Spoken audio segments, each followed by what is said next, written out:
Cops handcuffed a Marine sniper. Then a 4-star general entered the courtroom to apologize. Courtroom 317 of the Jefferson County Courthouse was suffocating in late August heat. The air conditioning system wheezed ineffectively against the humidity that pressed through the tall windows, their blinds drawn against the merciless Alabama sun. The room smelled of furniture polish, stale coffee, and the particular tension that accompanies small-town justice, a blend of bureaucracy and personal history that made objectivity more aspiration than reality. Judge Martha Holloway presided from her bench with the weary efficiency of someone who had seen it all in her 23 years on the bench. At 67, her silver hair was cut in a practical bob, her reading glasses perched on a chain around her neck, her gavel worn smooth from years of use. The morning docket was nearly complete, a parade of minor offenses, traffic violations, and petty disputes that formed the bulk of rural judicial work. The bailiff's voice cut through the murmurs of the half-empty gallery. Case number 2023 CR 4872, State versus Daniel Rigg. The defendant rose from the back row of seats, and the atmosphere in the courtroom subtly shifted. Daniel Rigg stood 6 feet tall, his 72-year-old frame still carrying the disciplined posture of military bearing despite the decades since his service. His face was weathered like drought-hardened ground, deep lines mapping a life lived outdoors. His eyes, pale blue and unnervingly steady, seemed to take in everything while revealing nothing. He wore a simple navy blue suit that hung slightly loose on his frame, suggesting recent weight loss, and a white shirt buttoned to the collar, despite the heat. No tie. As he made his way to the defendant's table, people noticed the slight unevenness in his gait, not quite a limp, but the careful walk of a man who had learned to manage chronic pain without complaint. His public defender, Amy Chen, a recent law school graduate doing her mandatory public service rotation, waited with barely concealed nervousness. This was her 3rd week on the job. Daniel Rigg had lived in Cooperville for 40 years, yet remained something of an enigma to most residents. After his discharge from the Marines in 1973, he had purchased 10 acres on the outskirts of town and built a modest cabin with his own hands. He worked as a gunsmith, known for his meticulous craftsmanship and fair prices, but rarely engaged in the social fabric of the community. He attended no church, joined no clubs, participated in no parades or festivals. He voted in every election, but never discussed politics. The few who had been to his property described a Spartan existence, no television, minimal furniture walls, adorned only with a framed American flag and a single photograph whose subject they couldn't quite recall. What had brought him to this courtroom was an incident at Hank's Gas and Grocery 3 weeks earlier. According to the police report, Rigg had engaged in threatening behavior toward a group of teenagers who had been playing loud music and horsing around near the gas pumps. Words had been exchanged, though accounts varied as to who said what. When Officer James Dalton arrived, he found Rigg standing silently while one of the boys, the 17-year-old son of County Commissioner Bradley Wilson, claimed the crazy old man had threatened to teach them respect. Officer Dalton, 26, and eager to impress the commissioner's family, had immediately handcuffed Rigg, who offered no resistance, but also no explanation. The charges, disorderly conduct and making terroristic threats, seemed excessive to some in the community, particularly given Rigg's reputation for quietude. But The Wilson family had influence, and in small towns like Cooperville, influence often shaped the contours of justice. Judge Holloway adjusted her glasses. Mr. Rigg, you are charged with disorderly conduct and making terroristic threats. How do you plead? Not guilty, Your Honor. Amy Chin answered quickly before turning to her client with a whispered prompt.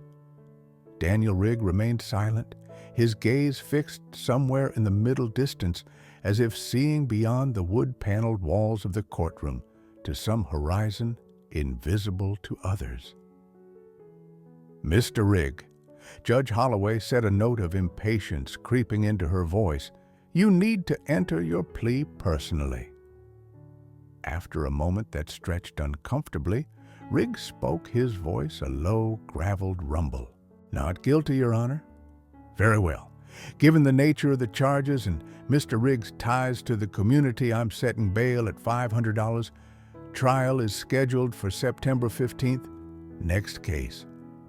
As the bailiff moved to escort Rigg back to the holding area until bail could be posted, Amy Chen gathered her papers with flustered movements.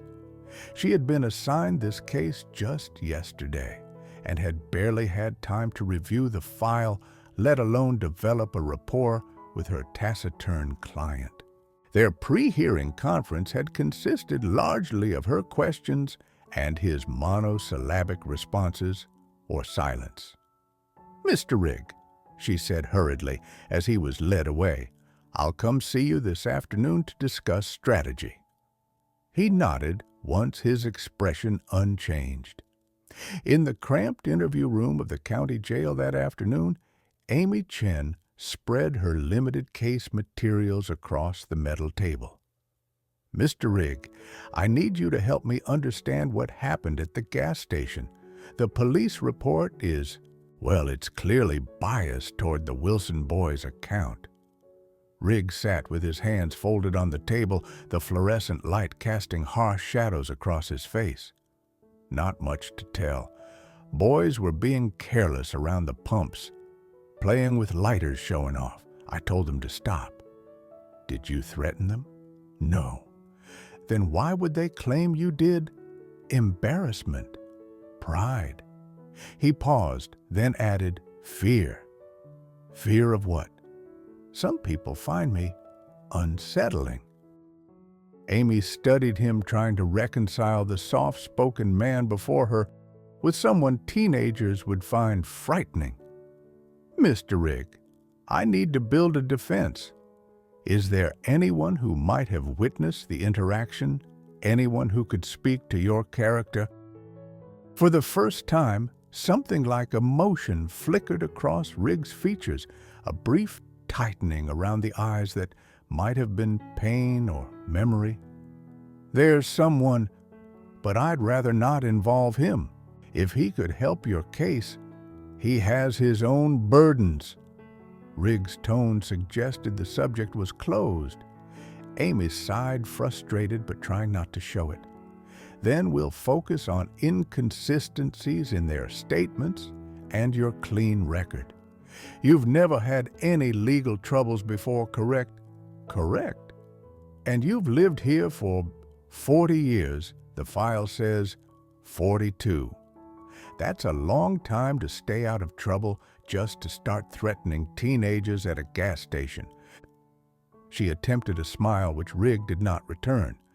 Mr. Rigg, I have to ask, why not just explain to Officer Dalton what happened? Why stay silent? Rigg's gaze, which had been focused on the table, lifted to meet hers.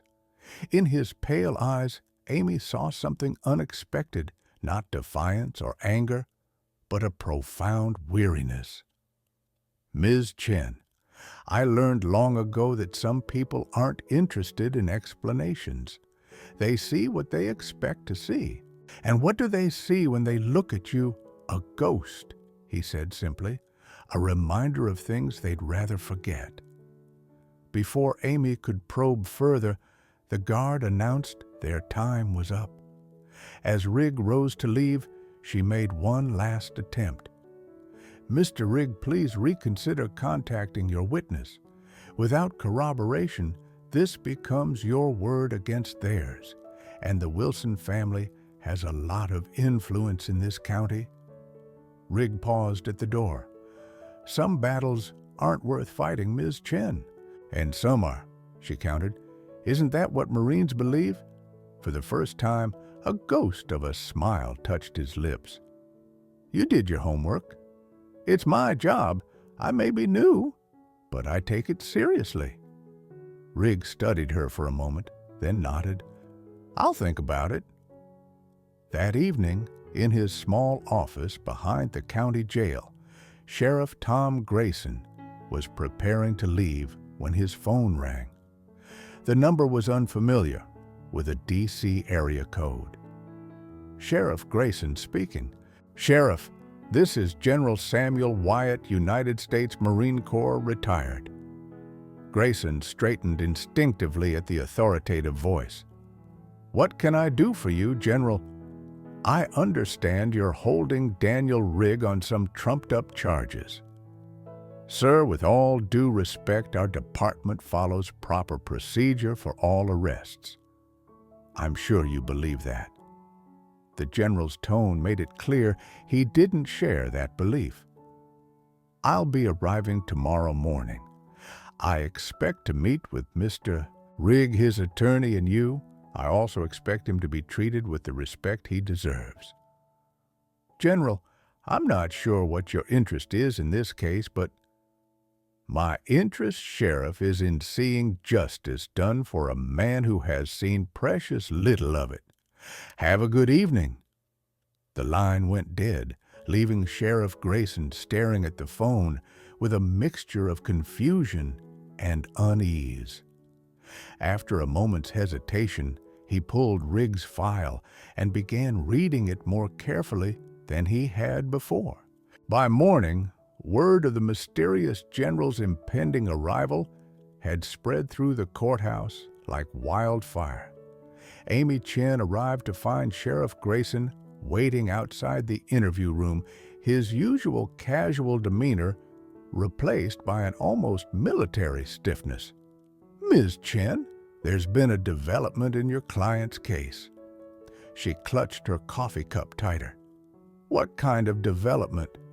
"A General Wyatt called last night. He's flying in from Washington to meet with us about Rigg. Seemed quite invested in the situation."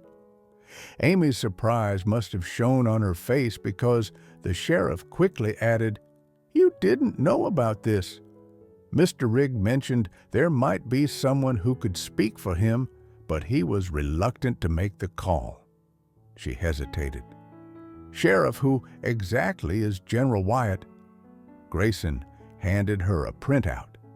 "I did some digging. General Samuel Wyatt, 4 stars. Former commander of Marine Special Operations. Retired 3 years ago after 40 years of service. Highly decorated Silver Star, Bronze Star with Valor multiple Purple Hearts. Currently works as a Pentagon consultant." Amy scanned the document, her confusion growing. "And he knows Mr. Rigg, how?" "That's what I'd like to find out." Grayson checked his watch. "The general's plane lands in an hour. Judge Holloway has agreed to an informal hearing at 11. Inside the interview room, Daniel Rigg sat with the same impassive expression he had worn the day before. When Amy mentioned General Wyatt's call, however, a subtle change came over him, a tightening of his jaw, a slight straightening of his already perfect posture. "You called him," she said, not a question. "No." Rigg's voice was quiet. "But I wrote to him last night. Didn't expect him to come himself." "Mr. Rigg, who is he to you? Why would a 4-star general drop everything to fly to Alabama over a misdemeanor case?" Rigg was silent for so long that Amy thought he might not answer. When he finally spoke, his words were measured as if carefully selected from a larger truth. "We served together a long time ago." "In Vietnam?" Yes, and that's it. A war buddy from 50 years ago flies across the country because you got arrested. Rigg's pale eyes met hers. There's more to it, but it's not my story to tell. Before Amy could press further, the door opened to admit Sheriff Grayson. They're ready for us in the judge's chambers. Judge Holloway's chambers were more austere than one might expect, functional rather than imposing, with law books lining the walls and a desk dominated by stacks of case files. When Amy entered with Rigg and Sheriff Grayson, she was struck by the commanding presence of the man who rose to greet them.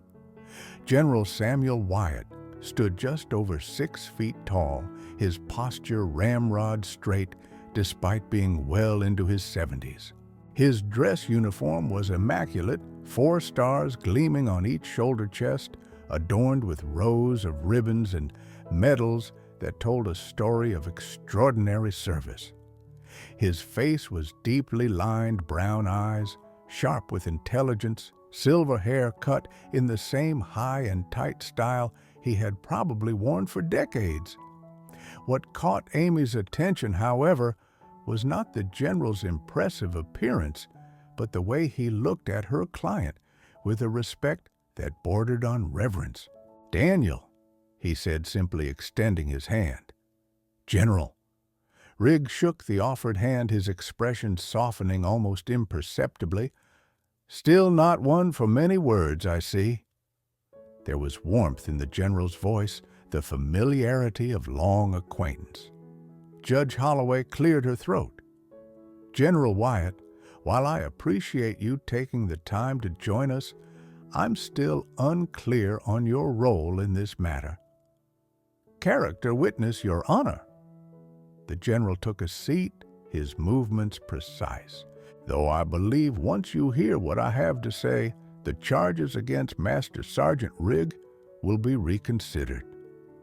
"Master Sergeant," Amy whispered to her client. Rigg gave a slight nod, but offered no elaboration. "I've reviewed the case file," Judge Holloway said, "and while I'm open to hearing your testimony, General, I should note that character evidence alone rarely warrants dismissal of charges." "With respect, Your Honor, what I have to share goes beyond character." The general's tone was polite, but firm. "It provides context that is essential to understanding the incident in question." The judge considered this, then nodded. "Very well. This is an informal hearing, so we'll dispense with some of the usual procedures. Sheriff Grayson, have you located Officer Dalton and the Wilson boy?" "Yes, Your Honor. They're waiting outside." "Bring them in." When everyone was assembled, Officer Dalton looking nervous, Bradley Wilson, Jr., sullen, his father, the commissioner, radiating indignation, Judge Holloway addressed the room. "This is not a trial. We're here to determine if there's information relevant to the charges against Mr. Rigg that warrants reconsideration. General Wyatt, you may proceed." The general stood, his presence commanding the room's attention without effort. "Thank you, Your Honor. I'd like to begin by correcting the record.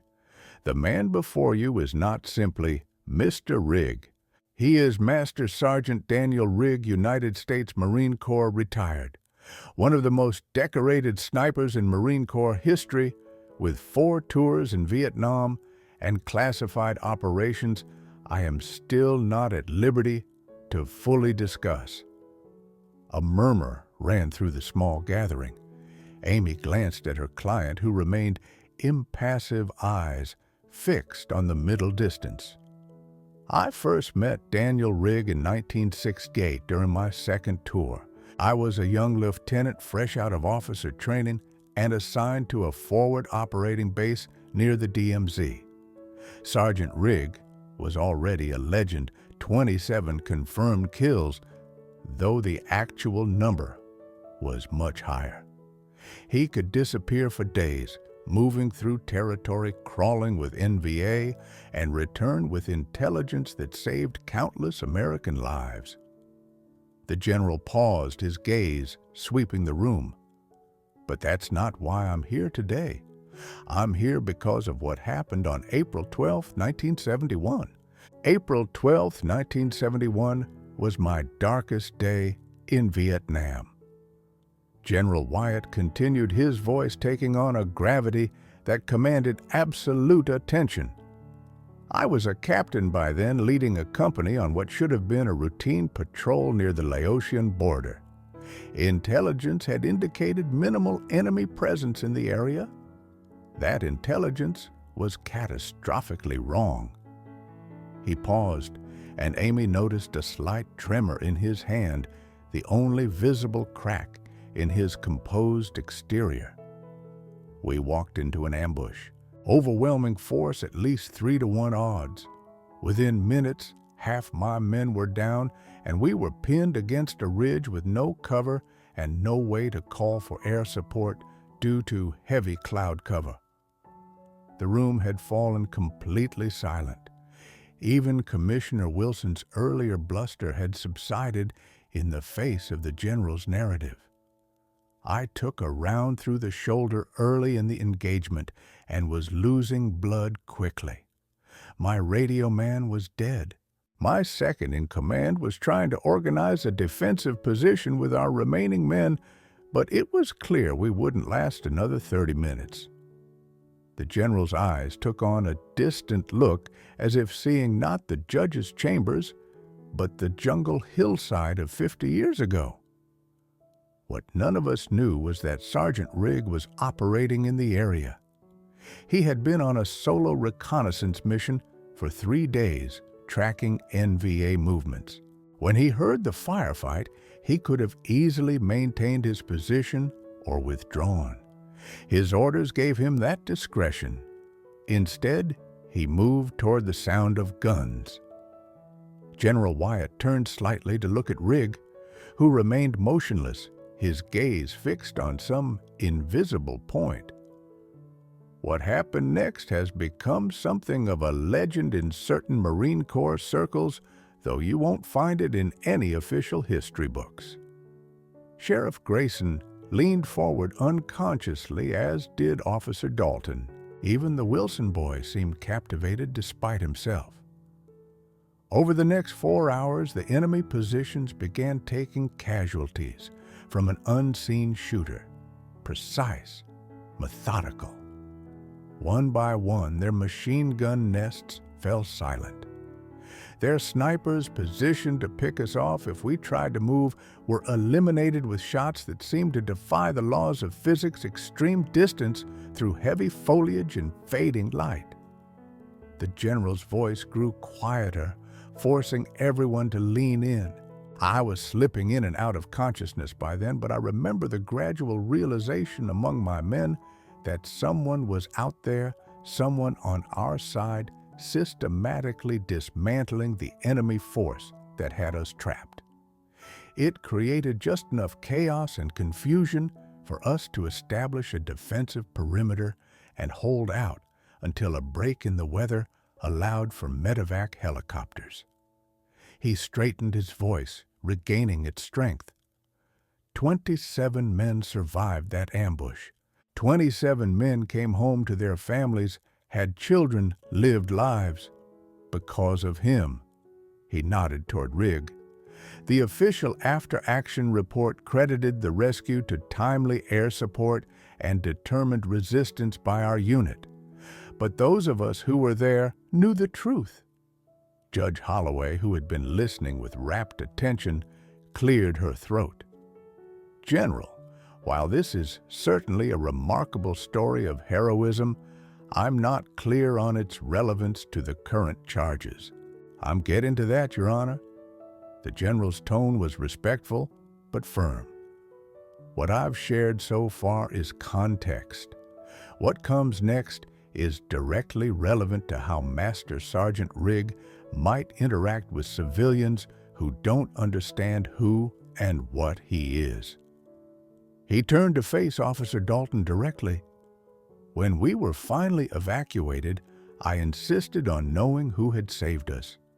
It took months of pushing through channels, but I eventually learned it was Sergeant Rigg. I also learned that during those 4 hours, he had eliminated 38 enemy combatants. 38, without moving from his position, without support, without error. Officer Dalton swallowed visibly, his earlier confidence evaporating under the general's steady gaze. But here's what you need to understand about Daniel Rigg. The general continued addressing the whole room now. The toll of that day, and many others like it, isn't measured just in enemy casualties or American lives saved. It's measured in what it does to a man's soul to take that many lives, even in service of saving others. A heavy silence fell over the room. Amy glanced at her client and saw something she hadn't noticed before, a profound stillness that wasn't merely reserve or stoicism, but the practiced immobility of someone who had spent countless hours controlling every aspect of his breathing, his heartbeat, his very existence, because lives depended on it. When Sergeant Rigg returned from that mission, he didn't speak for 6 weeks. General Wyatt said quietly. Not a word. The doctors called it acute stress reaction. Some suggested a medical discharge, but Daniel recovered enough to finish his tour and even deployed again. However, he was never quite the same. None of us were. The general turned to face Bradley Wilson, Jr., who shrank back slightly under his gaze. Young man, I don't know exactly what happened at that gas station, but I know this. If Daniel Rigg told you to stop doing something, it was because he perceived a genuine danger, not just to you, but to everyone around you. His threat assessment skills were honed in the most demanding conditions imaginable, and they don't just disappear with time. He shifted his attention to Commissioner Wilson. Sir, your son claimed that Master Sergeant Rigg threatened to teach them respect. Knowing the man as I do, I suspect what he actually said was something closer to, you need to respect the danger here. Playing with lighters near gas pumps isn't just foolish, it's potentially lethal, not only to yourselves, but to innocent bystanders. Commissioner Wilson's face had progressively reddened during the general's speech, but now he sputtered, that doesn't give him the right to frighten teenagers. My boy said he looked like he was going to kill them. Your boy, the general replied evenly, has never seen someone who actually looks like they're going to kill. Master Sergeant Rigg has. The difference is significant and unmistakable. Judge Holloway, sensing the tension rising in her chambers, intervened. I think we need to hear directly from the parties involved. Officer Dalton, please recount exactly what you observed when you arrived at the scene. The young officer straightened, clearly uncomfortable, under the combined scrutiny of the judge and the general. I received a call about a disturbance at Hank's Gas and Grocery. When I arrived, Master Sergeant Rigg was standing by pump number 3, and Bradley and his friends were by their vehicle at pump number 4. Bradley approached me immediately and said the old man had threatened them. And did you observe any threatening behavior from Sergeant Rigg? Officer Dalton hesitated. No, ma'am. He was just standing there. Didn't say anything when I approached. Did you ask for his version of events? Another hesitation. I asked what was going on. He didn't respond. So you immediately handcuffed him based solely on the teenager's account. Dalton shifted uncomfortably. He seemed intense, and with the accusation of threats, I felt it was prudent to secure him first. Amy noticed Sheriff Grayson wincing slightly at his officer's explanation. Judge Holloway turned to Bradley Wilson, Jr. "Young man, I want you to tell me exactly what happened, and I remind you that lying in these proceedings can constitute perjury." The teenager glanced at his father, then back at the judge. "We were just hanging out playing some music. Tommy was showing us this new lighter. He got one of those windproof ones. We were just seeing if it really worked in the wind." "At a gas station," Judge Holloway noted flatly. "Well, yeah, but we weren't like near the actual pumps or anything." His confidence faltered under the judge's skeptical gaze. "Anyway, this old guy, Sergeant Rigg, comes out of nowhere and just stares at us. Like super intense, you know. Then he says in this scary voice, 'Stop that right now before someone gets killed.' And we're like, 'Chill out, old man, we're not doing anything wrong.' And that's when he says, 'You need to learn respect before it's taught to you.'" "Is that a direct quote?" Amy interjected. "Those exact words." Bradley hesitated. "Well, maybe not exactly, but that was the idea. He was definitely threatening us." "And at what point did you move away from the gas pumps?" General Wyatt asked.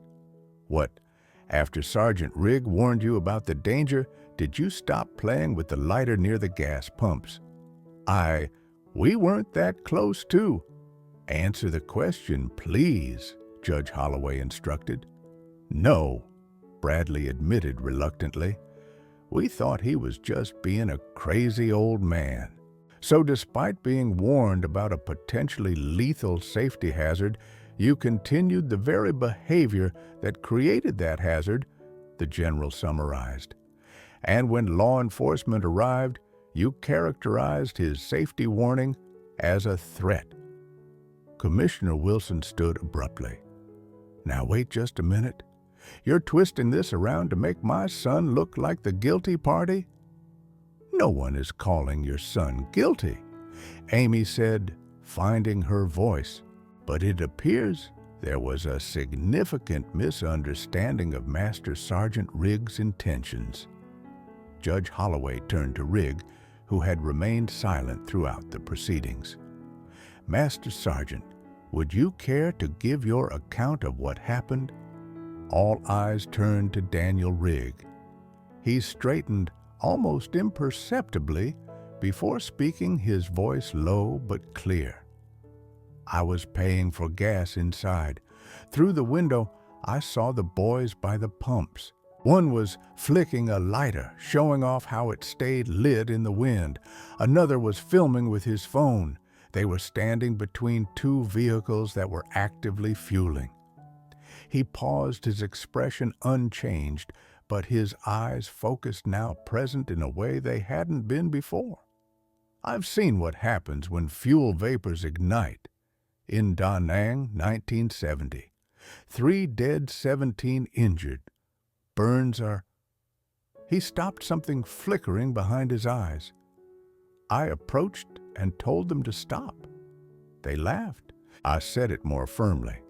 "The one with the lighter," he nodded toward Bradley, "said I should mind my own business. I told him this was about everyone's safety, not just his." That's when he stepped toward me, lighter still in hand, still lit. "And what did you say then?" Judge Holloway prompted when Rigg fell silent. "I said, you need to respect what that can do, or someone will teach you the hard way. I meant the fire, not me." But he backed up, and they all started talking at once. Then the officer arrived. "And why didn't you explain this to Officer Dalton?" the judge asked. Rigg's gaze shifted to the young officer. He had already decided what happened. He didn't ask. He told. Said I was under arrest for threatening minors. When people have already made up their minds, more words rarely help. The simple truth of this statement hung in the air. Amy watched Judge Holloway's expression shift, as she processed everything she had heard. After a long moment, the judge removed her glasses and rubbed the bridge of her nose. "I think I've heard enough to make a determination. These proceedings have revealed several concerning issues, not least of which is a rush to judgment based on incomplete information." She looked directly at Officer Dalton. "Officer, in the future, I strongly suggest you gather statements from all parties involved before making an arrest, particularly when the alleged offense is nonviolent and the suspect is not attempting to flee." Dalton nodded, his face flushed with embarrassment. "Commissioner Wilson Bradley," the judge continued, "while I understand how a teenager might misinterpret Master Sergeant Riggs' manner and words, the fact remains that he was attempting to prevent a genuinely dangerous situation. Playing with an open flame at a gas station is not only foolish, but potentially criminal negligence." Commissioner Wilson started to protest, but Judge Holloway held up her hand. "I'm not finished. Given what we've learned here today, I am dismissing all charges against Master Sergeant Rigg. Furthermore, I believe an apology is in order." A tense silence fell over the room. General Wyatt stood perfectly still, his presence a reminder of the weight of history behind the man at the center of this case. Sheriff Grayson looked relieved, Officer Dalton mortified. The Wilsons' father and son wore matching expressions of thwarted indignation. It was Amy who broke the silence, surprising herself with her boldness. "Your Honor, if I may, I believe there's something else that needs to be addressed. Master Sergeant Rigg was handcuffed and detained, publicly damaging his reputation in a community where he has lived peacefully for over 40 years. A simple dismissal of charges doesn't fully address that injury." Judge Holloway considered this, then nodded. "You're right, Counselor. Officer Dalton, I believe you owe Master Sergeant Rigg a formal apology, not just for the arrest, but for the manner in which it was conducted." Officer Dalton stood visibly uncomfortable, but apparently recognizing the justice in the request. He turned to face Rigg. "Master Sergeant, I apologize for arresting you without proper cause and for not showing you the respect you deserved. I made assumptions I shouldn't have made." Rigg acknowledged the apology with a slight nod, but said nothing. General Wyatt stepped forward. "Your Honor, if I may add something. What happened here is unfortunately common for veterans of Master Sergeant Rigg's era and experience. They return home carrying burdens most civilians cannot comprehend, and when their behavior, shaped by trauma and training, don't align with civilian expectations, they're often misunderstood, feared, or criminalized." The general turned to face Officer Dalton directly. "Son, I don't blame you personally. You haven't been trained to recognize the signs of someone like Daniel Rigg, but I would ask that you and your department consider implementing some basic training on interacting with combat veterans, especially those from Vietnam who received little support or understanding upon their return." Sheriff Grayson nodded thoughtfully. "That's a fair point, General. We could certainly arrange something like that." Judge Holloway made a note. "I think that's an excellent suggestion. Sheriff, please work with the VA to develop appropriate training for your officers." She gathered her papers. "This matter is concluded. The charges against Master Sergeant Rigg are dismissed with prejudice." As the chambers began to clear, General Wyatt approached Daniel Rigg and placed a hand on his shoulder, a gesture of such obvious respect that it caused those watching to see the quiet man in a new light. "Still saving lives, Daniel," the general said quietly. "Some things never change. The aftermath of the hearing rippled through Cooperville with the force of revelation. By evening, the story had spread throughout the town, embellished in some tellings, simplified in others, but fundamentally transforming the community's perception of the solitary man who had lived among them for decades. Outside the courthouse, General Wyatt and Daniel Rigg stood in the shade of an old oak tree speaking quietly, while Amy Chen gathered her belongings nearby. She couldn't hear their conversation, but she observed the easy familiarity between them, the comfort of men who had shared experiences beyond ordinary understanding. Sheriff Grayson approached her, his expression thoughtful. "Quite a morning, counselor." "Yes," Amy agreed. "Not what I expected when I was assigned this case." "None of us knew," Grayson said, watching the two veterans. "All these years, and no one in town had any idea who he really was." "I think that was by design," Amy replied. "From what I understand, many Vietnam veterans, especially those who served in special operations, learned to keep their experiences private." Still, Grayson shook his head. "A hero like that living so quietly among us. Makes you wonder how many others there are carrying their stories in silence." As they watched, Officer Dalton hesitantly approached Rigg and the general. The young officer's body language conveyed genuine remorse as he extended his hand. After a moment's consideration, Rigg accepted the handshake. Later that afternoon, Amy drove Daniel Rigg back to his property on the outskirts of town. The 10 acres looked different to her now, not the isolated retreat of a recluse, but the carefully chosen sanctuary of a man who had seen too much of the world's chaos and sought to create a small corner of order and peace. As they pulled up to his cabin, Rigg broke the comfortable silence that had settled between them during the drive. "Thank you for your help, Ms. Chen." "I didn't do much," she admitted. "General Wyatt was the one who turned everything around." "You listened," Rigg said simply. "Not everyone does." He invited her in for coffee, an offer that surprised her given his reputation for privacy. The interior of the cabin was as spare as rumored functional furniture, minimal decorations, but impeccably clean and organized. On one wall hung the American flag properly folded in a display case. Beside it was the photograph she had heard mentioned, a group of young Marines, dirty and exhausted, but standing tall with a much younger Daniel Rigg and Samuel Wyatt at the center. "The men we saved that day," Rigg explained, seeing her interest. "The general arranged a reunion in '85. Only time I've seen most of them since the war."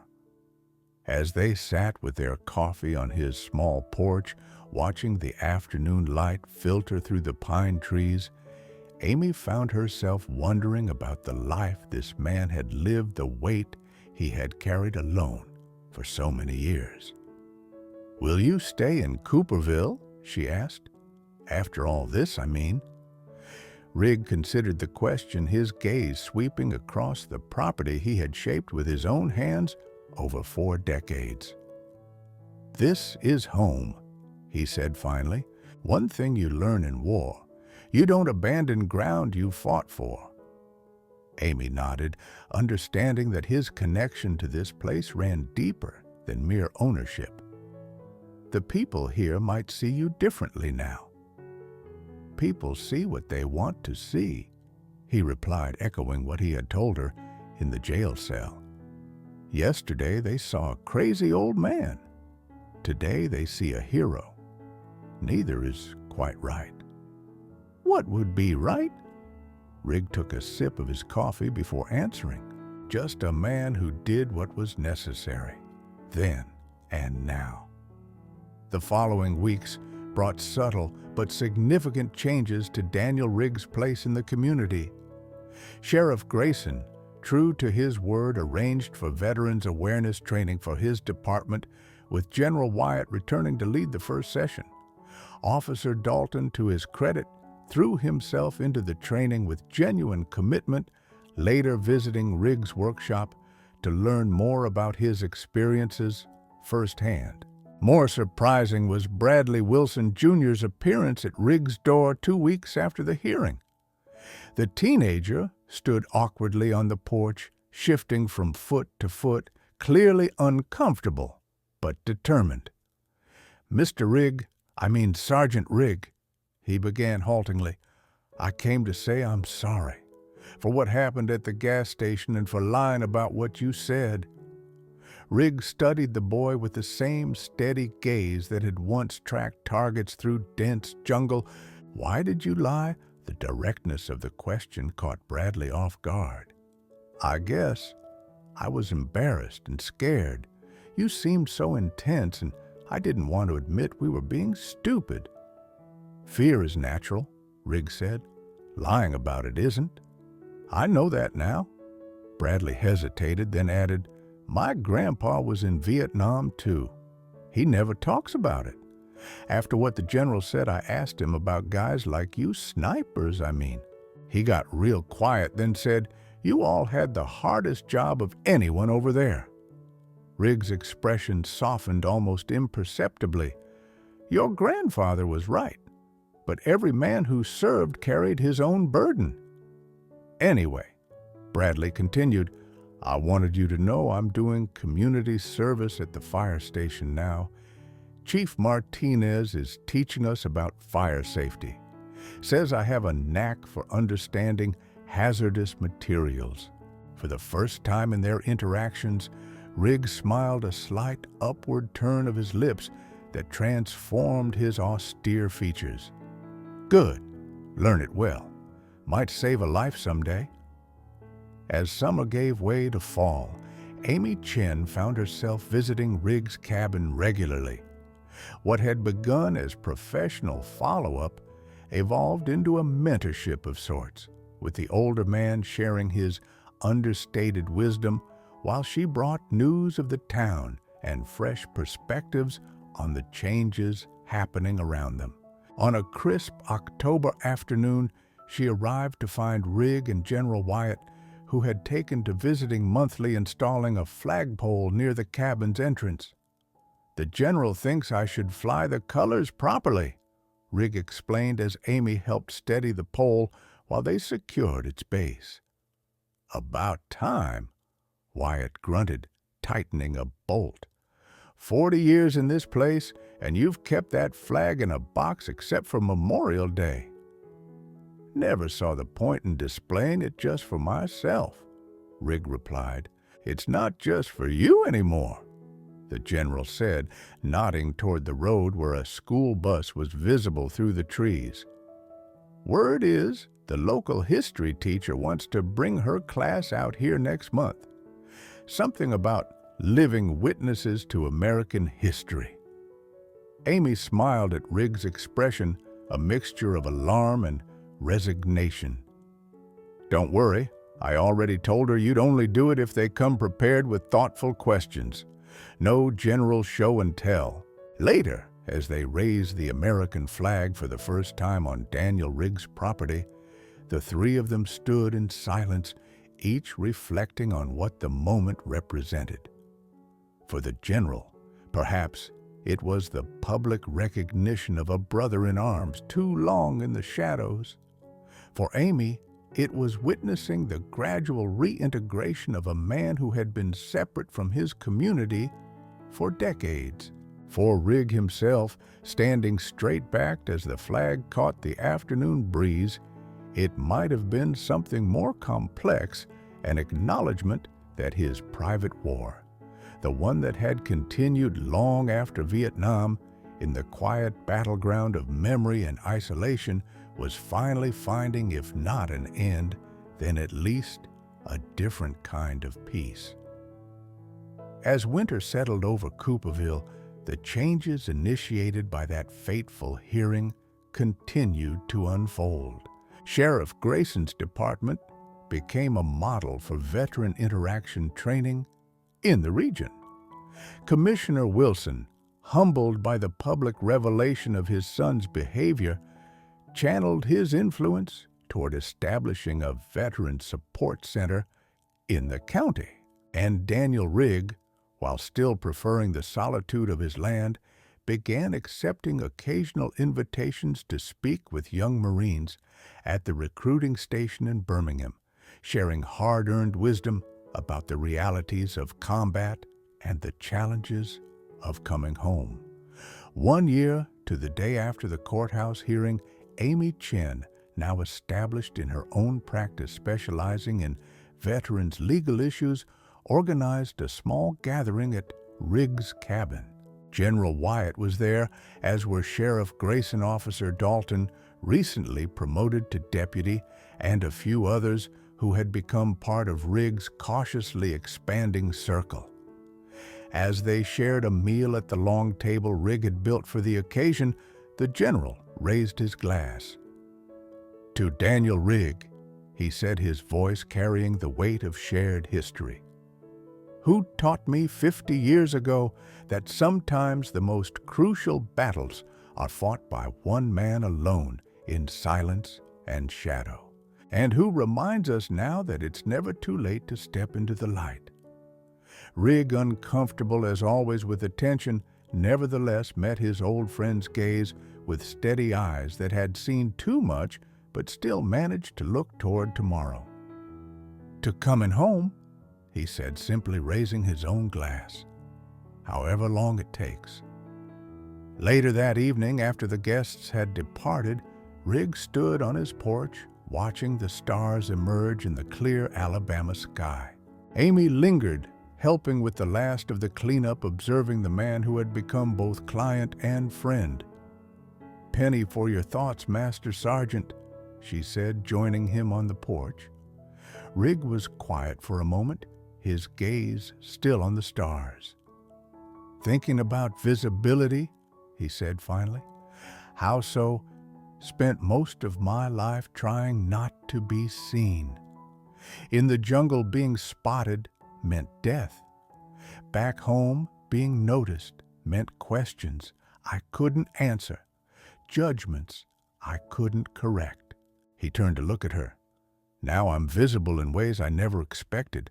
Not sure how I feel about that." "Regrets?" Amy asked gently. "No," he said after consideration. "Just adjusting, like recalibrating a scope for different conditions." Amy smiled at the sniper's analogy. "Well, for what it's worth, I think Cooperville is better for finally seeing you clearly.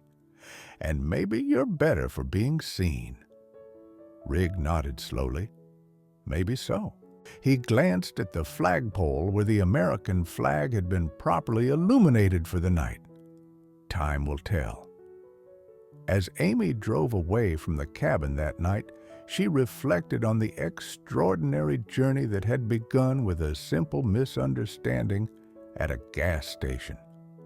How a moment of conflict had ultimately led to healing, not just for Daniel Rigg, but for a community that had gained a deeper understanding of the quiet heroes in their midst and the invisible wounds they carried. And she thought about the lesson at the heart of it all, that sometimes the most powerful acts of courage happen not on battlefields, but in courtrooms, on front porches, in the daily decision to keep moving forward despite the weight of the past.